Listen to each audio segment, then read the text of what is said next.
नमस्कार। आज हम देखने जा रहे हैं हरिशंकर परसाई की लोकप्रिय निबंध रचना इंस्पेक्टर मातादीन चांद पर। इंस्पेक्टर मातादीन चांद पर एक व्यंग्य निबंध है। इस व्यंग्य निबंध को समझने से पहले हमें व्यंग्य क्या है समझना होगा। व्यंग्य हम यदि सामान्य परिभाषा करें तो हम इस प्रकार से कर सकते हैं कि किसी बात को सीधे ढंग से न कहकर टेढ़े ढंग से जहां कहा जाता है तो वहां व्यंग्य उत्पन्न होता है। अब ये जो व्यंग्य है, कहने वाला कह जाता है, सुनने वाला सुन लेता है, और सुनकर भीतर से जब तिलमिला उठता है और प्रतिक्रिया देना जब उपहासास्पद बन जाता है तो वहां व्यंग्य होता है। व्यंग्य कब इसका जन्म होता है? सामाजिक, आर्थिक, धार्मिक, राजनीतिक, साहित्यिक, सांस्कृतिक किसी भी क्षेत्र में उसके कमियों, दोषों, विकृतियों आदि जब इसमें उत्पन्न होती है उस समय व्यंग्य उत्पन्न होता है। कहने का तात्पर्य यह है कि किसी भी व्यवस्था में उसकी कमियों पर, उसके दोषों पर यह व्यंग्य होता है। इसका उद्देश्य है उस दोषों को दिखाना, उस कमियों को दिखाना, विसंगतियों को दिखाकर समाज या व्यवस्था को सुधारने का मौका देना। हरिशंकर परसाई भी अपने व्यंग्य के माध्यम से ऐसा ही संदेश वो व्यवस्था और समाज को देना चाहते हैं। हरिशंकर परसाई का ये लोकप्रिय निबंध है इंस्पेक्टर मातादीन चांद पर। अब इस निबंध को समझने से पहले हमें कुछ बातों को भी समझते हुए चलना चाहिए। आखिर वो कौन सी बात है? राम राज की कल्पना। इस संपूर्ण निबंध में हमें रामराज की कल्पना की बात जो है हरिशंकर परसाई जी इसका उल्लेख करते हुए नजर आते हैं। आखिर ये रामराज की कल्पना है क्या? रामचरितमानस के रचयिता तुलसीदास ने रामचरितमानस में रामराज की कल्पना की थी। हम देखते हैं कि रामराज उस आधार पर क्या है जहां पर समाज में न कोई गरीब हो, न कोई अमीर हो, न ऊंच हो, न नीच हो, न छुआछूत, न जाति संप्रदाय, न धर्म, न यहाँ पर किसी प्रकार की बीमारी, दैहिक, दैविक, भौतिक तापा, राम राज काहू नहीं व्यापा। सबको समान अधिकार यहाँ पर है, सब समान है, कोई न छोटा है न कोई बड़ा है, न कोई गरीब है, न अमीर है, न कोई बीमार है, सभी स्वस्थ है, सभी नियमों का पालन करते हैं। वो रामराज। व्यंग्य क्या करता है, इसे समझने के लिए हम एक सामान्य सा उदाहरण लेते हैं। यदि आपका कोई मित्र है और वह मित्र जो है बड़ा कंजूस किस्म का है, और ऐसे कंजूस व्यक्ति को आप मजाक मजाक में या टॉन्ट मारते हुए कहते अरे ये तो बड़ा ही दिलदार आदमी है यार, कर्ण का अवतार है, दानवीर है, वो वास्तव में कंजूस है, खर्च नहीं करता है, और हम उसे व्यंग्य में क्या कह रहे हैं कि ये बड़ा दानशील है, दिलदार है, कर्ण का अवतार है। वास्तव में हम उस पर व्यंग्य कर रहे हैं, टॉन्ट मार रहे हैं, उसे उसकी कमी पर, उसकी कमजोरी पर हम वार कर रहे हैं और उसे सुधरने का मौका दे रहे हैं। बिल्कुल उसी प्रकार से हरिशंकर परसाई जी ने देखा कि भारतीय समाज, भारत में भारतीय राजनीति, समाज नीति, सभी में इस भारतीय व्यवस्था को जब देखा तो बिल्कुल रावण राज की चल रहा है, जहां सच को झूठा साबित कर दिया जाता है और झूठ को सच्चा साबित कर दिया जाता है। गुनहगार जो है सत्यवान बना फिरता है गुनाह करके भी छुट्टा घूम रहा है, और जो ईमानदार है ऐसे लोगों को बेईमान साबित कर दिया जा रहा है।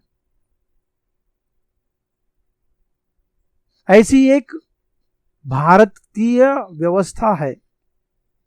हरिशंकर प्रसाद जी ने इस संपूर्ण भारतीय व्यवस्था को रामराज कहा। वास्तव में वो टॉन्ट कर रहे हैं, व्यंग्य मार रहे हैं, व्यंग्य कर रहे हैं। इस रामराज में पुलिस व्यवस्था है। उस पुलिस व्यवस्था पर संपूर्ण व्यंग्य में हमें दिखाई देता है कि वो केंद्र बिंदु है। पुलिस व्यवस्था पर हरिशंकर प्रसाद जी ने व्यंग्य किया है। वो पुलिस व्यवस्था की पोल खोलने का काम इस व्यंग्य के अंतर्गत करते हुए नजर आते हैं। पुलिस का काम क्या होता है? पुलिस का काम होता है खल निगरणालय और सद रक्षणालय। जो गलत लोग हैं उन्हें सजा देना, उन्हें जेल में डालना, कैद करना, और जो अच्छे लोग हैं उनकी सुरक्षा करना, रक्षा करने की जिम्मेदारी, अर्थात कि सत्य की जो है सच का पक्ष लेना और झूठ का विरोध करना, सत्य में वो जयते। लेकिन जब हरिशंकर प्रसाद देखते हैं कि पुलिस इस प्रकार से नहीं कर रही है, जिस ट्रैक पर उसे चलना चाहिए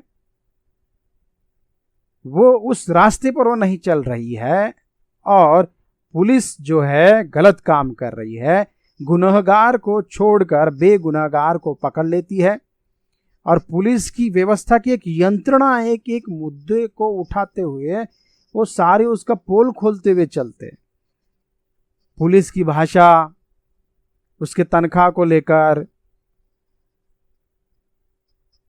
जांच विधि करते समय किस प्रकार से वो किसी की हत्या हो जाती है, कोई गुनहगार है तो उसे ढूंढने की क्या प्रक्रिया है, क्या कार्यप्रणाली है, फिर चश्मदीद गवाह कैसे होते हैं उसके। हम देखते हैं कि पुलिस अपने पास चश्मदीद गवाह पहले ही रखता है, और जो गुनाहगार है उसके पास से पैसे ऐंठे जाते हैं और बेगुनाहगार को जबरदस्ती से पकड़कर कैद खाने में, जेल में ठूस दिया जाता है। और उसे साबित करने के लिए चश्मदीद गवाह जो उन्होंने खुद बनाए हुए हैं, उस चश्मदीद गवाह के आधार पर उसे कैद करवा दिया जाता है। तो सच को झूठ और झूठ को सच साबित करने वाली पुलिस व्यवस्था। पुलिसों की केवल पोल नहीं खोलते बल्कि कारण भी बताते कि आखिर पुलिसों की यह अवस्था, पुलिस ऐसे क्यों बने हैं। वो बताते हैं कि यहाँ पुलिसों की तनख्वाह यदि बढ़ा दी जाए, पुलिसों की तनख्वाह कम होने के कारण वो अधिक आय चाहता है, वह अपने परिवार को संतुष्ट नहीं कर पाता है उस कम तनख्वाह में, इसीलिए वो बाहर फिर अधिक का मार्ग ढूंढने का प्रयास करता है, और ऐसे समय में गुनहगार को छोड़कर बेगुनहगार को जो है उसे कैद खाने में डालता है। ऐसी पुलिस व्यवस्था पर रामराज्य की पुलिस कहकर हरिशंकर प्रसाद इस निबंध में व्यंग्य करते हुए नजर आते हैं। इस व्यंग्य की यह मूल संवेदना, इस मूल संवेदना को एक दो बातें कहकर हम इस निबंध के कथा वस्तु की समीक्षा करते हुए आगे बढ़ेंगे। यहां पर एक कथा वस्तु दी गई है इसमें कि चांद की सरकार, चांद की तो सरकार होती नहीं है, कल्पना की है कि चांद की सरकार भारत सरकार को एक पत्र लिखती है, और उसमें वो कहती है कि उनकी जो पुलिस व्यवस्था है उसे सक्षम बनाने के लिए वे भारत से निवेदन करते हैं कि आपकी पुलिस व्यवस्था भेजो और हमारी पुलिस व्यवस्था को सक्षम बनाओ।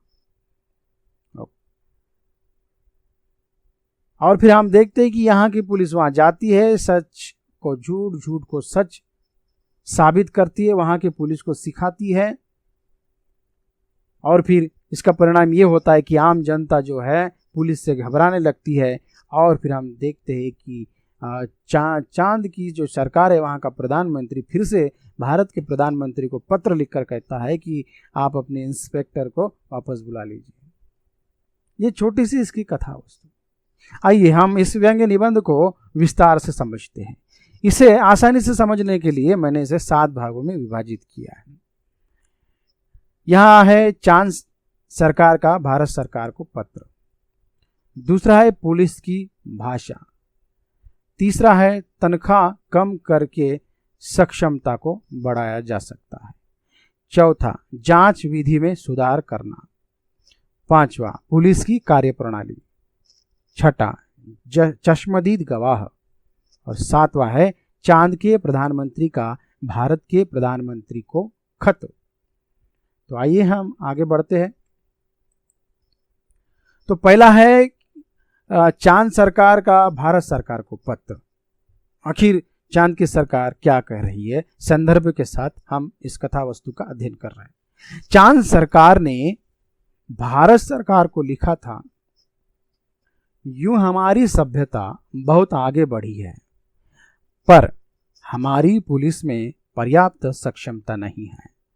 वह अपराधी का पता लगाने और उसे सजा दिलाने में अक्सर सफल नहीं होती। सुना है आपके यहाँ रामराज है, मेहरबानी करके किसी पुलिस अफसर को भेजें जो हमारी पुलिस को शिक्षित कर दे।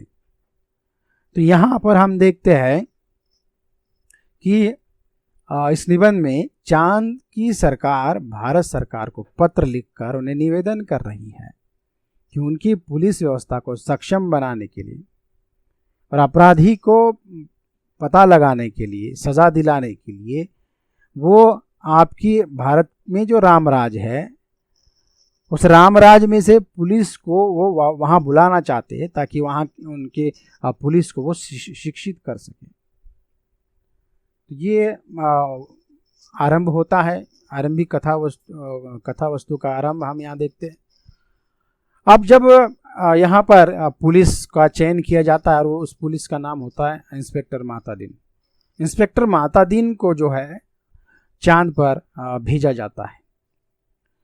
तो जब इसे चांद पर भेजा जा रहा है, ऐसे समय में चांद से पृथ्वीयान भेजा जाता है और वहाँ चांद का ही एक ड्राइवर होता है जो पृथ्वीयान को लेकर धरती पर आता है। और मातादीन जा रहा है और उसमें जाते जाते उसमें बैठ जाता है और बैठने के बाद जो है मातादीन उसे क्या कहता है, देखिए कि सब ठीक ठाक होना चाहिए वरना हरामजादे का बीच में अंतरिक्ष में चालान कर दूंगा। यहाँ पर उसके सिपाही साथ में हैं, तो ये उसके सामने कह रहा है, मातादीन ने कहा कि सब ठीक ठाक होना चाहिए वरना हरामजादे का बीच में अंतरिक्ष में चालान कर दूंगा। चंद्रमा से आए चालक ने कहा, हमारे यहाँ आदमी से इस तरह नहीं बोलते। मातादीन ने कहा, जानता हूं बे, तुम्हारी पुलिस कमजोर है, अभी मैं उसे ठीक करता हूं। यहाँ इस वाक्य से, इस संवाद के माध्यम से पता चलता है कि भारतीय पुलिस की भाषा किस प्रकार से है, कि उसके बोलने का ढंग क्या है। वो कभी कहता हरामजादे, कभी आबे बे, इस प्रकार की भाषा का, आबे तुबे की भाषा का, आरे तुरे की भाषा का प्रयोग वो करता है। चांद का जो वो ड्राइवर है कहता है कि इस प्रकार की भाषा चांद पर नहीं की जाती है। यहां पर एक बात की ओर संकेत भी हरिशंकर प्रसाद करते हुए नजर आते हैं कि रामराज तो चांद की बात है, यानी हम चांद पर जाने की कल्पना ही कर सकते हैं। बिल्कुल उसी तरह से रामराज तो एक कल्पना है, उसे वास्तव में लाना बड़ा कठिन है। तो यहां चंद्रमा पे जो लोग रहे वो बिल्कुल रामराज के जैसे लोग हैं और यहां पर कोई किसी को गाली नहीं देता। अब जब ये पृथ्वीयान का जो चालक है, जब वो चला रहा है, अब ये यान उड़ाते हुए जा रहा है और पुलिस कह रहा है कि हॉर्न बजा। अब हॉर्न कहाँ से बजाए जब सामने है ही नहीं कोई। वो कहता है कि सामने तो कोई भी नहीं है कोसों दूर। वो कहता है कि नहीं, नियम इज नियम, नियम तो नियम है, हॉर्न तो बजाना पड़ेगा। तो खाली जो रास्ता है उस खाली रास्ते पर वो हॉर्न बजाते बजाते चालक चंद्रयान पृथ्वीयान को जो है वो चंद्रयान तक, चंद्रमा तक ले जाता है। तो आगे हम देखते हैं क्या होता है। वहां जाने के बाद जो है माता दीन का बड़ा स्वागत होता है और वहाँ के मंत्री पुलिस जो है उससे संपर्क करते हैं और उसे कहते हैं कि हमारे पुलिस को सक्षम बनाओ। तब वो सक्षम बनाने की प्रक्रिया जो है माता दीन की शुरू हो जाती है। तो हम देखते हैं यहाँ पर संवादों के माध्यम से कि यहाँ जो बिंदु दिया है तनख्वाह कम करके सक्षमता बढ़ाई जा सकती है। तो वो वहाँ के पुलिस को सक्षम बनाने के लिए सबसे पहला कदम क्या उठाता है, तो वहाँ चंद्रमा पर लोगों की तनख्वाह, पुलिस की तनख्वाह ज़्यादा है, 1000 रुपये 500 रुपये। जिस समय ये निबंध लिखा गया था उस समय 1500 रुपये बहुत ज़्यादा हुआ करते थे। और उसी समय भारत के पुलिस की जो तनख्वाह हुआ करती थी वो 100 रुपये या 200 रुपये हुआ करती थी। तो ऐसे समय में वहाँ की चांद की जो सिपाही है उन्हें कुछ अलग से करने की ज़रूरत नहीं है, वो संतुष्ट है, उनका परिवार इस तनख्वाह में उनका गुजर बसर होता है, उन्हें बेईमानी के मार्ग पर जाने की कोई आवश्यकता नहीं है। लेकिन भारत में पुलिस को कम तनख्वाह है, वो अपनी कम तनख्वाह में अपना घर परिवार नहीं चला सकता। यहाँ पर हरिशंकर परसाई केवल पुलिसों की पोल खोलते नहीं हैं, बल्कि पुलिस व्यवस्था ऐसी क्यों बन रही है उसके पीछे का कारण भी ढूंढते हैं और इस कारण को दूर करने का काम भी करने के लिए वो संदेश भी देते हैं। वो प्रशासन पर व्यंग्य कर रहे हैं। अब ये व्यंग्य पुलिस से बाहर निकलकर प्रशासन तक चला जाता है। तो प्रशासन पर यह व्यंग्य कि पुलिस की तनख्वाह ज़्यादा यदि होगी तो पुलिस अपने परिवार को ठीक तरह से पालन पोषण करेगी, उसे अतिरिक्त पैसे की आवश्यकता नहीं पड़ेगी, अर्थात कि गलत काम वो नहीं करेगा, गुनहगार को छोड़कर बेगुनाहगार को पकड़ेगा नहीं। तो उसी बात पर व्यंग्य करते हुए वो यहाँ कह रहे हैं। एकाएक उनकी बुद्धि में एक चमक आई। उन्होंने मुंशी से कहा, जरा तनख्वाह का रजिस्टर बताओ। तनख्वाह का रजिस्टर देखा तो सब समझ गए, कारण पकड़ में आ गया। शाम को उन्होंने पुलिस मंत्री से कहा, मैं समझ गया कि आपकी पुलिस मुस्तैद क्यों नहीं है।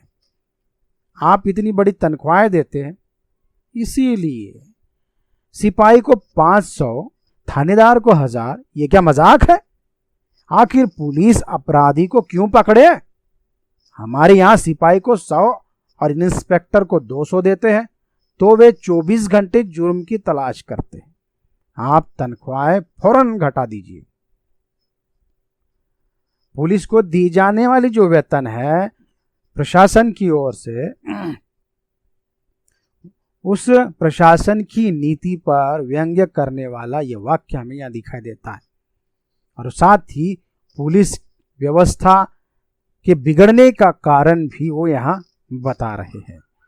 माता दीन ने समझा यह बात बहुत मामूली है, कम तनख्वाह दोगे तो मुलाजिम की गुजर नहीं होगी, अर्थात पुलिस जो है, जो काम करने वाला है, उसका गुजर बसर कम तनख्वाह में नहीं होगा, उसका घर परिवार नहीं चलेगा।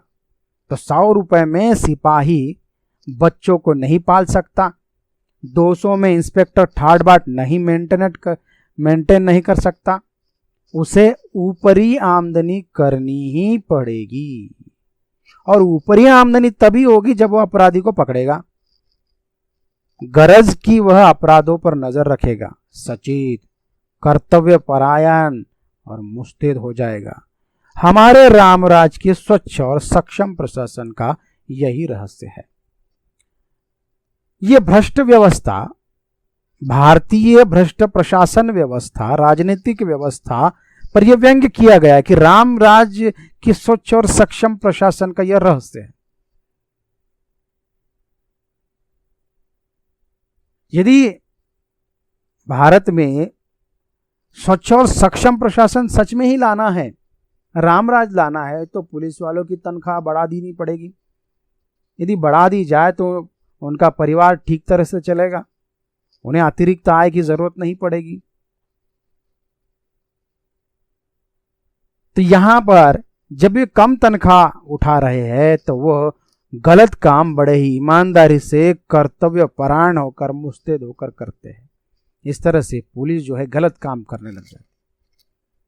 अब ये सारा पाठ माता दीन चांद के पुलिस व्यवस्था को सिखा रहे हैं, उन्हें सक्षम बना रहे हैं। चलिए आगे बढ़ते हैं हम। 5वां, जांच विधि में सुधार करना। अब एक घटना घटित हो जाती है जब सक्षम कर ही रहे हैं। सबसे पहले तो तनख्वाह के संदर्भ में किया, गालियां सिखाई।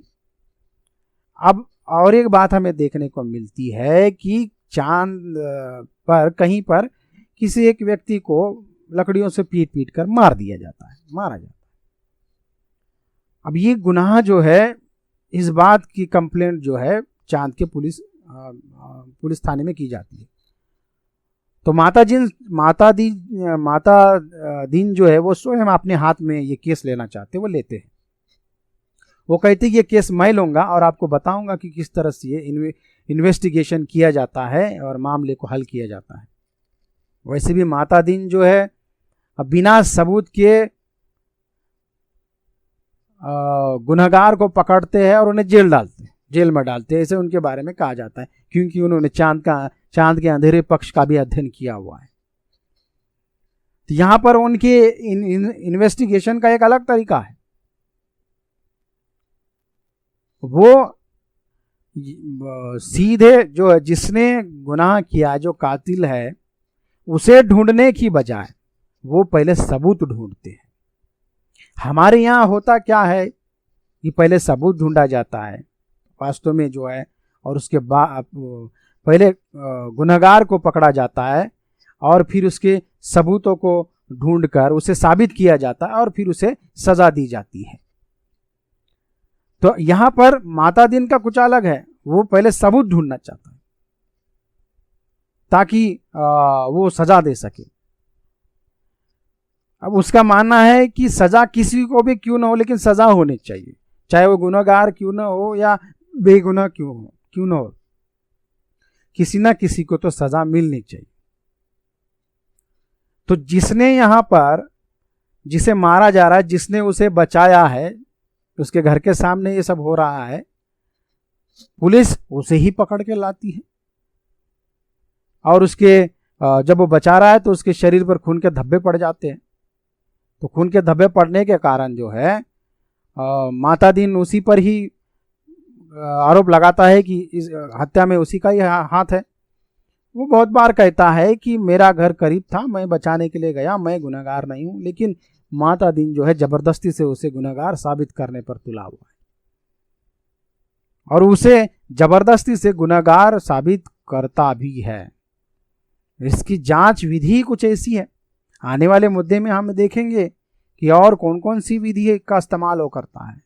यहाँ जिस संदर्भ का उल्लेख हरिशंकर परसाई करते हैं कि पुलिस की जो जांच विधि है उस पर व्यंग्य करते हुए वो कह रहे हैं, अब माता दीन जी ने इन्वेस्टिगेशन का सिद्धांत समझाया।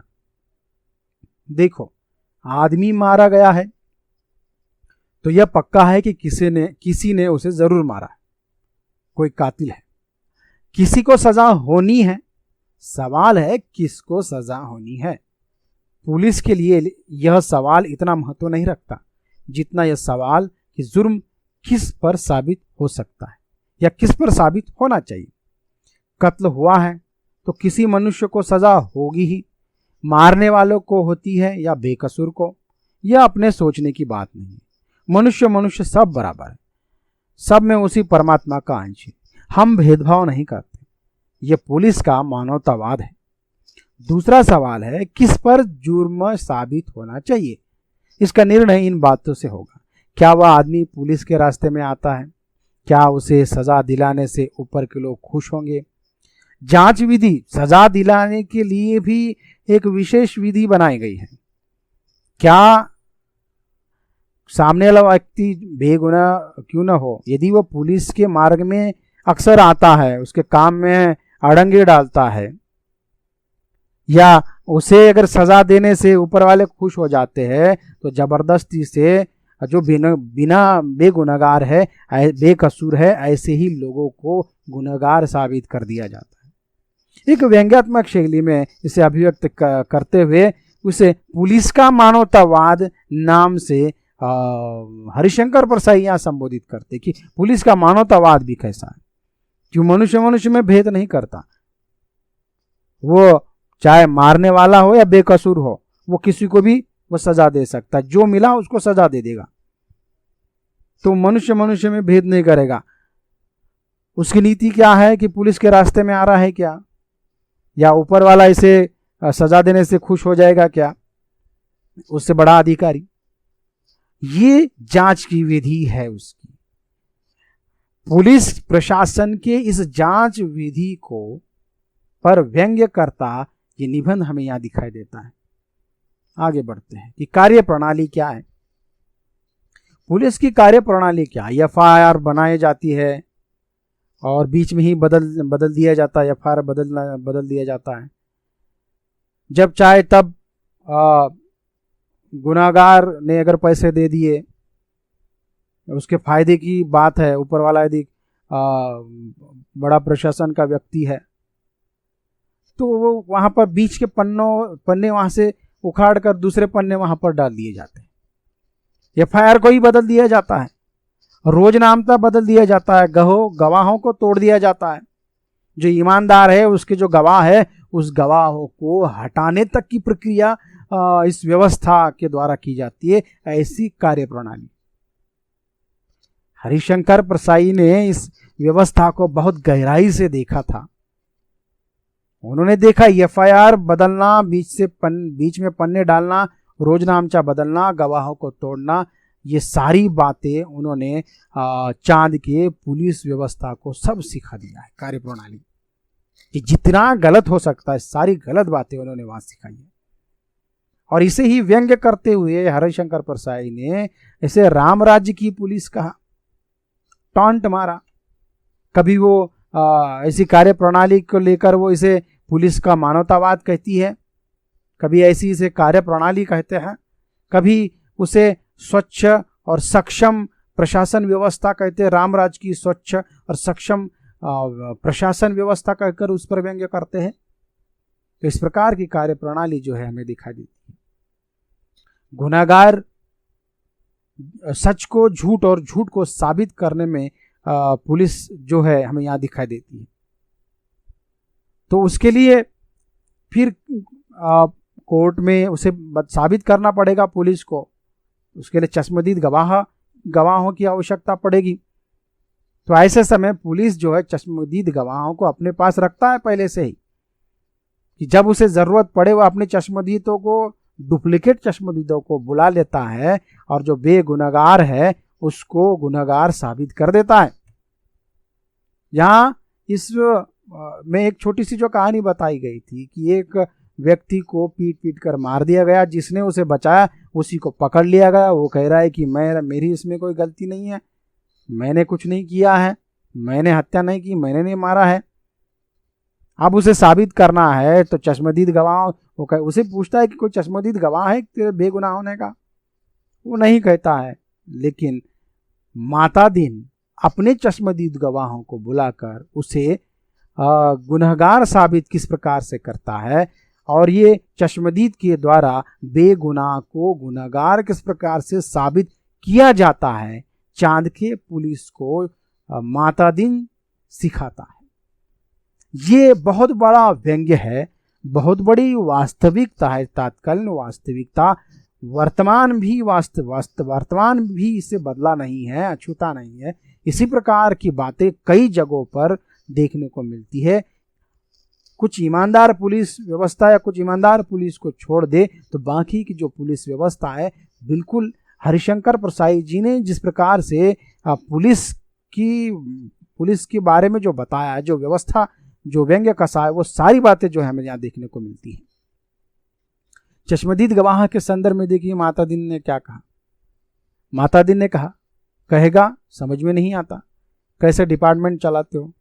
अरे चश्मदीद गवाहों की लिस्ट पुलिस के पास पहले से रहती है, जहां जरूरत हुई उन्हें चश्मदीद बना दिया। हमारे यहाँ ऐसे आदमी हैं जो साल में 300-400 वारदातों के चश्मदीद गवाह होते हैं। यह हमारी प्रशासन व्यवस्था, पुलिस व्यवस्था, कानून व्यवस्था की सबसे बड़ी विसंगति और विडंबना है। हमारे यहाँ ऐसे आदमी हैं जो साल में 300 से 400 वारदातों के चश्मदीद गवाह होते हैं, अर्थात किराए से चश्मदीद गवाह को खरीदा जाता है। गुनहगार बच जाते हैं, पैसा लिया जाता है और किराए के चश्मदीद गवाह को खड़ा किया जाता है और बेगुनाह को सजा हो जाती है। हमारी अदालतें भी मान लेती है इसे। अदालत तो अंधा कानून है हमारी, उसे जो सबूत दिखाया जाता है उसी पर वो विश्वास कर लेता है। हमारी अदालतें भी मान लेती है कि इस आदमी में कोई दैवी शक्ति है, जिससे जान लेता है कि अमुक जगह वारदात होने वाली है और वहां पहले से ही पहुंच जाता है। मैं तुम्हें चश्मदीद गवाह बनाकर देता हूं। 810 उठाईगिरियों को बुलाओ जो चोरी, मारपीट, गुंडागर्दी करते हो, जुआ खेलते हो या शराब उतारते हो। दूसरे दिन शहर के 8-10 नवरत्न कोतवाली में हाजिर थे। उन्हें देखकर माता दीन गदगद हो गए। बहुत दिन हो गए थे ऐसे लोगों को देखे, बड़ा सुना सुना लग रहा था। इस तरह से वो चांद के पुलिस वालों को सिखा देता है कि किस तरह से चश्मदीद गवाहों को बनाया जाता है। और जिसने उस व्यक्ति को बचाया था, जिसे पुलिस थाने में पकड़ कर लाया, जो बेगुनाहगार था, उसे चश्मदीद किराए के चश्मदीद गवाहों को लाकर उसे गुनहगार साबित किया जाता है और उसे सजा दी जाती है। यहां कहने का तात्पर्य यह है कि पुलिस व्यवस्था सच को झूठ और झूठ को सच साबित करने में नंबर 1 है। उसमें इसका हाथ कोई नहीं पकड़ सकता। जो बेगुनाहगार है वो पैसा देकर छूट जाते हैं और जो गुनहगार है वो फंस जाते हैं और उन्हें सजा हो जाती है किराए के चश्मदीद गवाहों के द्वारा। इस प्रकार से भारत से आया हुआ पुलिस चांद के पुलिस व्यवस्था को वहाँ की सारी बातें सिखा देता है और चांद की जो पुलिस व्यवस्था है पूरी तरह से भारतीय पुलिस व्यवस्था के जैसी बन जाती है। आगे बढ़ते हैं। अब यहाँ पर बात बड़ी खराब हो जाती है कि लोग जो है दूसरों की मदद करना बंद कर देते हैं। चांद पर पहले एक दूसरे के लोग मदद किया करते थे, गुनाह नहीं हुआ करते थे, सच को सच और झूठ को झूठ साबित किया जाता था। कोई डूब रहा है तो उसे बचाया जाता था, कोई जल रहा है तो उसे बचाया जाता था, कोई गुनाह हो रहा है तो उससे वहाँ बचाया जाता था, किसी को मारा पीटा जा रहा उसकी रक्षा की जाती थी, कोई बीमार है तो उसकी रक्षा की सेवा शुश्रूषा की जाती थी। यहाँ पर सब कुछ उल्टा हो गया। नागरिकों में एक प्रकार से भय का वातावरण निर्माण हो गया है। कोई किसी को बचाने नहीं जा रहा है। कोई अपना खुद का बच्चा कोई डूब रहा है तो उसे बचाने नहीं जा रहा है। अपने पिता की वो सेवा नहीं कर रहे, बीमार है तो अगर वो मर गए तो कहीं माता दीन जैसी पुलिस जो है उन्हें जबरदस्ती से पकड़ कर न ले जाए और ये साबित न कर दे कि तुमने इनकी हत्या कर दी। कोई जल रहा है तो कह देगा कि वो तुमने जला दिया। तो इस प्रकार का डर जो है, भयानक डर आम आदमी में बैठ गया है, नागरिकों में। इसलिए चारों तरफ जो है एक प्रकार का अव्यवस्थित वातावरण है। नागरिक जो है नाखुश, इस व्यवस्था की नाखुश हो गए हैं। और यही कारण है कि चांद के संसद में सांसद इस प्रश्न को प्रधानमंत्री के सामने उठाते हैं कि तुरंत जो है इस जिसने जो है भारत से जो इंस्पेक्टर आया उसने हमारी संस्कृति को आधा खराब कर दिया है, बाकी जो है उसे पूरी तरह से वो खराब कर देगा, तुरंत इसे जो है भारत भेज दिया जाए। तो इसी को लेकर हरिशंकर प्रसाद यहाँ कहते हैं इंस्पेक्टर माता दीन की सेवाएं। यहाँ चांद का प्रधानमंत्री जो है भारत के प्रधानमंत्री को खत लिख रहा है, अर्थात कि हरिशंकर प्रसाद इस खत के माध्यम से कहना चाहते हैं इंस्पेक्टर मातादीन की सेवाएं हमें प्रदान करने के लिए अनेक धन्यवाद, पर अब आप उन्हें फौरन बुला लें। हम भारत को मित्र देश समझते थे, पर आपने हमारे साथ शत्रुवत व्यवहार किया है। हम भोले लोगों से आपने विश्वासघात किया है। आपके मातादीन ने हमारी पुलिस को जैसा कर दिया है, उसके नतीजे ये हुए कि कोई आदमी किसी मरते हुए आदमी के पास नहीं जाता, इस डर से कि वह कत्ल के मामले में फंसा दिया जाएगा। बेटा बीमार बाप की सेवा नहीं करता, वो डरता है बाप मर गया तो उस पर कहीं हत्या का आरोप न लगा दिया जाए। घर जलते रहते हैं और कोई बुझाने नहीं जाता, डरता है कि कहीं उस पर आग लगाने का जुर्म कायम न कर दिया जाए। बच्चे नदी में डूबते रहते हैं और कोई उन्हें नहीं बचाता, इस डर से कि उस पर बच्चों को डुबाने का आरोप न लग जाए। सारे मानवीय संबंध समाप्त हो रहे हैं। माता दीन जी ने हमारी आदि संस्कृति नष्ट कर दी है। अगर वे यहाँ रहे तो पूरी संस्कृति नष्ट कर देंगे। उन्हें फौरन राम राज में बुला लिया जाए। इस प्रकार से चांद का प्रधानमंत्री अपनी संस्कृति को बचाना चाहता है। वास्तव में चांद का प्रधानमंत्री ये और कोई नहीं है, बल्कि स्वयं जनता के राज का हरिशंकर परसाई, वो आम जनता के प्रधानमंत्री यहाँ बन गए हैं और उनके पक्षधर बनकर वह वास्तविक भारत सरकार को पत्र लिखकर कह रहे हैं कि भारत सरकार की पुलिस व्यवस्था कुछ ऐसी बन गई है कि आम जनता जो है इससे पीड़ित हो गई है। आम जनता इतनी घबराई हुई है कि वो किसी की मदद नहीं कर पा रही है। कोई सामने मर रहा है तो उसकी रक्षा नहीं कर पा रही है। वो अपने सगे बेटे बाप की तक सेवा नहीं कर पा रहे, उसकी रक्षा नहीं कर पा रहे हैं।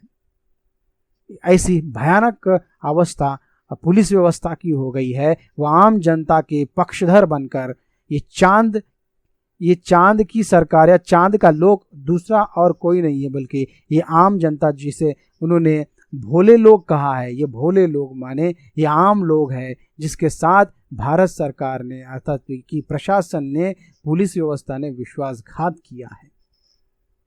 वो एक पक्षधर बनते हैं।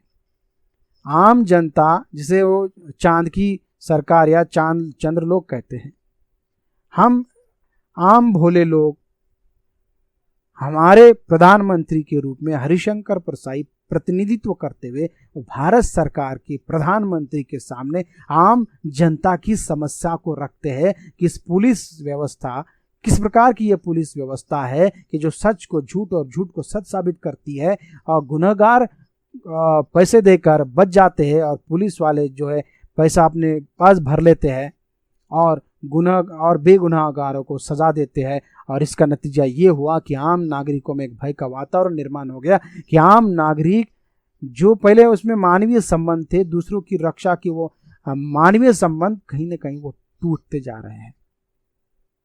और ये आज भी है। आज भी कहीं कोई दुर्घटना हो रही है, कोई किसी को पीट रहा है, कोई मर रहा है, तो आम इंसान उससे बचाने के लिए नहीं जाता है। वो सोचता है कि कौन पुलिस के झंझट में पड़े, कहीं उसी पर पलट गए तो उसे सबूत देना पड़ेगा। जिस प्रकार से इस निबंध के अंतर्गत चांद पे जिस व्यक्ति को पीटकर मारा गया, उसकी रक्षा के लिए जो व्यक्ति आया था, उसे बेगुनाह होने का सबूत देना पड़ रहा है। जब वो सबूत नहीं देता है तो किराए के चश्मदीद गवाहों को लाकर उसे गुनहगार साबित किया जाता है। बिल्कुल उसी तरह से आम जनता घबराई हुई है कि कहीं यदि वो किसी का साथ दे, कहीं गुनाह हो रहा है, कोई मर रहा है, किसी की रक्षा करने की कोशिश यदि करे तो कहीं पुलिस के चक्कर में यदि पड़ गया तो कहीं पुलिस जो है उसे ही न फंसा दे। इस बात को, इस ऐसी पुलिस व्यवस्था पर करारा व्यंग्य उसकी वास्तविकता का पोल खोलने का काम जो है इस निबंध के अंतर्गत हरिशंकर परसाई कर रहे हैं। और इस प्रशासन व्यवस्था को राम राज्य कहकर उसे व्यंग्य बाणों से छिन्न भिन्न करने का प्रयास वो कर रहे हैं और इस प्रशासन को सुधरने का मौका दे रहे हैं। भले ही हम पूरी तरह से राम राज नहीं ला सकते हैं, लेकिन कहीं ना कहीं हम राम राज के नैतिक मूल्यों, मानवीय मूल्यों की स्थापना तो जरूर कर सकते हैं। पुलिस को उसका वास्तविक आईना दिखाकर उसे सुधारने का मौका जो है हरिशंकर प्रसाद इस निबंध के माध्यम से देते हुए नजर आते हैं। तो मुझे लगता है कि आपको कथा वस्तु की समीक्षा समझ में आई होगी। यदि आपको कथा वस्तु की समीक्षा समझ में आई है तो यहाँ मैं आपके लिए अंत में स्वाध्याय के लिए प्रश्न दे रहा हूँ। तो आप इस स्वाध्याय के लिए आप इस प्रश्न का अध्ययन करें घर पर ही। इंस्पेक्टर मातादीन चांद पर निबंध में व्यवस्था पर करारा व्यंग्य किया है, समझाइए, या फिर निबंध की आप समीक्षा कीजिए। तो इस पर आप इस वीडियो को सुनिए अच्छी तरह से और इस प्रश्न का उत्तर आप घर पर लिख कर निकालिए। आप इस पर अभ्यास कीजिए, अध्ययन कीजिएगा। तो ठीक है, मुझे लगता है कि आपको ये व्यंग्य निबंध समझ में आया होगा। तो ठीक है, तब तक के लिए धन्यवाद। हम आने वाली कक्षा में एक नए विषय को लेकर मिलते हैं। तो फिर से तब तक के लिए धन्यवाद।